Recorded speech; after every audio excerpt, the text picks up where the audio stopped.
Our series, Pay Attention, looks at how to retrain our focus and recapture our attention under the bombardment of technology and information that distracts us.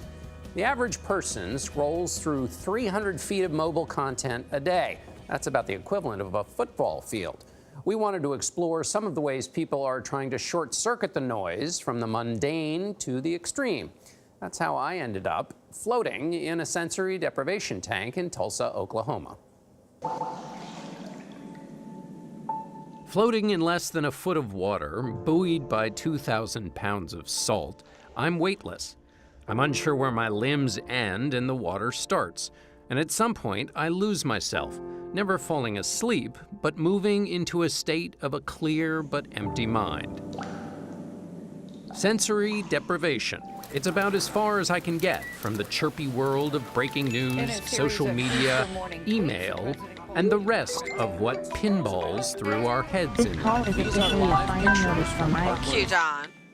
All the distractions that are in this world are not in the tank. For the past 6 months, entrepreneur Scott McKenzie has floated 3 to 6 times a week in Southern California. To have that nothingness and be forced to just decompress, there's something revitalizing about it. McKenzie says that nothingness has opened up his mind to new business ideas. What it does is it keeps me more focused. You realize, wow, like my mind had like a whole reboot. Around since the 50s, floating is now resurfacing as an alternative therapy for physical and mental health.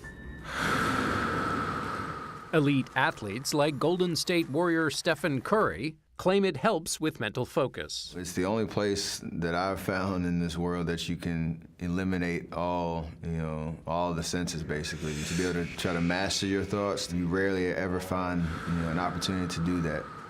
The neat part about floating is there's actually nothing for you to do. We met neuropsychologist Justin Feinstein at the Laureate Institute for Brain Research. And here we get to see how well she's able to maintain stillness. He studies the impact of flotation therapy on patients with anxiety disorders and PTSD. Welcome to our open float room. We created a room around the pool that was built to be soundproof, light-proof, temperature-controlled. In fact, we're trying to match the temperature of the water to the temperature of your skin. Okay.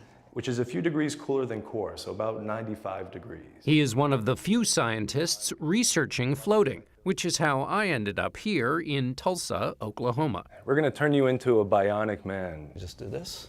May I? You may. Wearing a wireless waterproof EEG on my forehead, a heart rate monitor, and a blood pressure cuff. In other words, the worst superhero Halloween costume. If I am in the busy world of constant interruptions, shredded attention, how can a good float help me with that? Think about what a strange world our brains find themselves in, suddenly inundated with 24/7 connectivity. So here, in many ways, you have the ultimate form of disconnection. While I marinated, Feinstein monitored my vitals next door. My heart rate dropped by 20 beats a minute, and my blood pressure dropped more than 20 points. I was not asleep, but powered down to just a flicker. By the end of the float, you were getting to about 2 to 3 breaths a minute, which was incredibly low. So low that there is a biological effect on the brain, essentially telling it to quiet down. If you look at the first 21, 23 minutes on the float, you see more activity, which is not uncommon. You're trying to relax. Neurophysiologist Ricardo Gil da Costa developed the technology that measured my brain activity. This is the point when you turn off your lights. This is your brain relaxing. After 65 minutes of floating in silent darkness, I was relaxed but also energized, and I had totally lost track of time. I could go for that every day. I don't think my office can fit that, but that would be great. An hour in the tank, however, is not for everyone. Some people might find that very restful. Some people might find that it freaks them out. Dr. Philip Muskin is a psychiatrist at New York Presbyterian Columbia University. I don't think it's for everyone. The problem in a busy day, you're taking an hour off to go to a flotation tank where there are other things you could do that might really benefit you. Can the process of taking these breaks, emptying your mind, help me control my attention? Yes. Attention is a biological phenomenon. When you empty your mind, be that by breath, flotation, meditation, exercise, it works by allowing our brains to do some discharge of the junk and let us go back to work.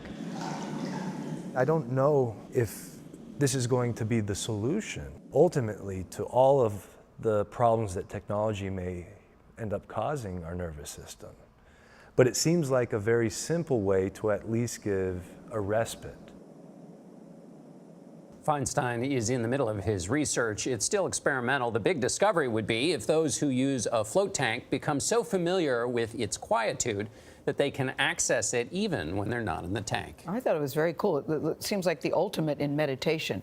I didn't like the part where the top, though, comes down on you. I think that would creep me out a little bit. It's so dark. The second time I did it, I just kept my eyes open, and you can't see anything. And I'm thinking next time wear your Speedo. That will really enhance the experience. because because I think less clothes in there, the better. I really do. When I did the second time, you're not wearing anything at all. Yeah, I could get that.